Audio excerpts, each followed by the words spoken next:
किसी प्रांत का गवर्नर यात्रा के दौरान लाउत्जो के आश्रम के पास से गुजर रहा था। संत के प्रति सम्मान प्रकट करने और ज्ञान प्राप्ति की इच्छा से वह उनके दर्शनों के लिए आ गया। राज्य की देखभाल करने में मेरा लगभग पूरा समय लग जाता है और मैं दीर्घ सत्संग आदि में भाग नहीं ले सकता। उसने लाउत्जो से कहा, क्या आप मेरे जैसे व्यस्त आदमी के लिए 1 या 2 वाक्यों में धर्म का सार बता सकते हैं? अवश्य महामहिम, मैं आपके हित के लिए इसे केवल एक ही शब्द में बता सकता हूँ, अद्भुत। और वह शब्द क्या है? मौन। और मौन किसकी ओर ले जाता है? ध्यान। और ध्यान क्या है? मौन। तो दोस्तों, आपने इस कहानी से ध्यान के बारे में क्या समझा?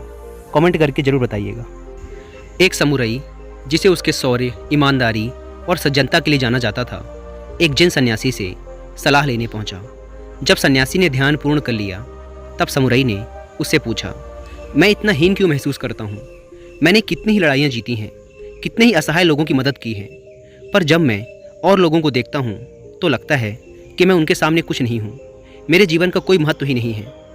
रुको, जब मैं पहले से एकत्रित लोगों के प्रश्नों का उत्तर दे दूंगा तब तुमसे बात करूंगा, सन्यासी ने जवाब दिया।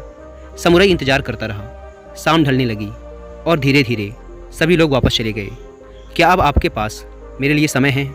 समुराई ने सन्यासी से पूछा। सन्यासी ने इशारे से उसे अपने पीछे आने को कहा। चांद की रोशनी में सब कुछ बड़ा शांत और सौम्य था। सारा वातावरण बड़ा ही मोहक प्रतीत हो रहा था। तुम चांद को देख रहे हो? वो कितना खूबसूरत है। वो सारी रात इसी तरह चमकता रहेगा, हमें शीतलता पहुंचाएगा। लेकिन कल सुबह फिर सूरज निकल जाएगा और सूरज की रोशनी तो कहीं अधिक तेज होती है। उसी की वजह से हम दिन में खूबसूरत पेड़ों, पहाड़ों और पूरी प्रकृति को साफ साफ देख पाते हैं। मैं तो कहूँगा कि चांद की कोई ज़रूरत ही नहीं है, उसका अस्तित्व ही बेकार है। अरे, ये आप क्या कह रहे हैं? ऐसा बिल्कुल नहीं है, समुराई बोला। चांद और सूरज बिल्कुल अलग अलग हैं। दोनों की अपनी अपनी उपयोगिता है। आप इस तरह दोनों की तुलना नहीं कर सकते, समुराई बोला। तो इसका मतलब तुम्हें अपनी समस्या का हल पता है। हर इंसान दूसरे से अलग होता है। हर किसी की अपनी अपनी खूबियाँ होती हैं और वो अपने अपने तरीके से इस दुनिया को लाभ पहुंचाता है। बस यही प्रमुख है, बाकी सब गौण हैं। सन्यासी ने अपनी बात पूरी की। दोस्तों, हमें भी खुद को दूसरों से कंपेयर नहीं करना चाहिए। अगर औरों के अंदर कुछ क्वालिटीज़ हैं तो हमारे अंदर भी कई गुण हैं, पर शायद हम अपने गुणों को कम और दूसरों के गुणों को अधिक आंकते हैं।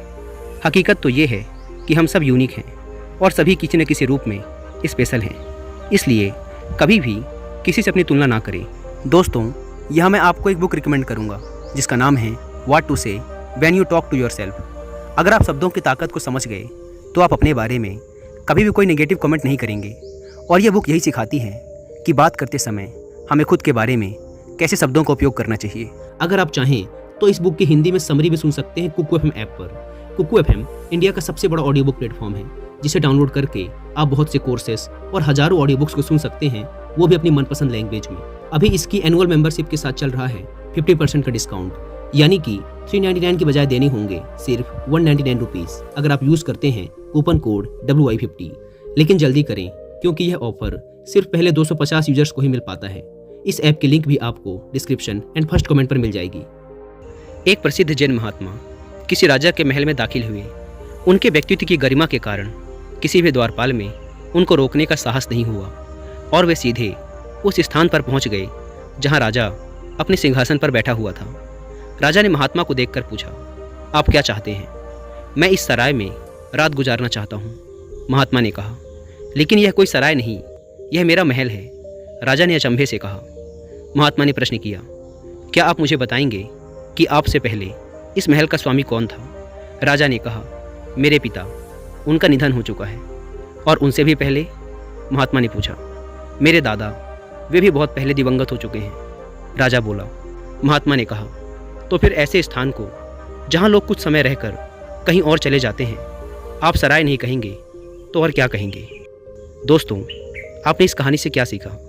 कमेंट करके जरूर बताइएगा। बेनकेई नामक एक प्रसिद्ध जैन गुरु रायुमो के मंदिर में जैन की शिक्षाएं दिया करते थे। शिंसु मत को मानने वाला एक पंडित बेनकेई के अनुयायियों की बड़ी संख्या होने के कारण उनसे जलता था और शास्त्रार्थ करके उन्हें नीचा दिखाना चाहता था। शिंसु मत को मानने वाले पंडित बौद्ध मंत्रों का तेज उच्चारण किया करते थे एक दिन बेनकेई अपने शिष्यों को पढ़ा रहे थे जब अचानक शिंशु पंडित वहां आ गया। उसने आते ही इतने ऊंचे स्वर में मंत्र पाठ शुरू कर दिया कि बेनकेई को अपना कार्य बीच में रोकना पड़ा। बेनकेई ने उससे पूछा वह क्या चाहता है। शिंशु पंडित ने कहा, हमारे गुरु इतने दिव्य शक्ति संपन्न थे कि वह एक नदी के तट पर अपने हाथ में ब्रश लेकर खड़े हो जाते थे। दूसरे किनारे पर उनका शिष्य कागज लेकर खड़ा हो जाता था। जब वह हवा में ब्रश से चित्र बनाते थे तो चित्र दूसरे किनारे पर कागज में अपने आप ही बन जाता था। आप कौन सा चमत्कार कर सकते हैं?